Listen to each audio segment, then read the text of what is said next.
Could you talk to us about the cost of care? Cost of care varies dramatically throughout the country. If you're looking at going down on the south coast, I've heard of £2,000 a week for basic nursing care. In the Midlands, it's more than likely over £1,000. With social care, very often that can be down to about maybe £700 per week in the Midlands. But again, if you go down the south, you're still looking at over £1,000. What help is available from the state to help with care costs, both at home and in a care home setting? The answer is very little. They try and get away with paying as little as they possibly can. And again, you have to differentiate between continuing health care and social care. And this is where people fall down, and this is why people wrongly pay for their care an awful lot of the time. Our job is to make sure they don't if we can.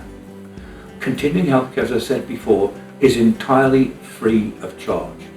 It can be delivered in any setting other than a hospital. So at home, a care home with nursing, or a nursing home, or sheltered accommodation. It can be anywhere.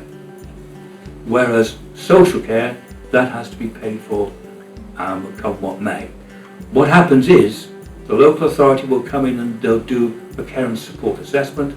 They'll see if they feel their services could be of help to that individual in whatever setting.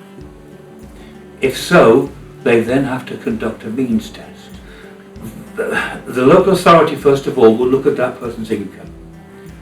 Then they'll look at their savings to see whether or not they have to pay from savings, first of all. They then look at what income they have to see how much they would have to spend of their own income. They would then look at top-ups. So they would look at other family members to see whether or not anybody in the family could contribute towards anything that was left to pay.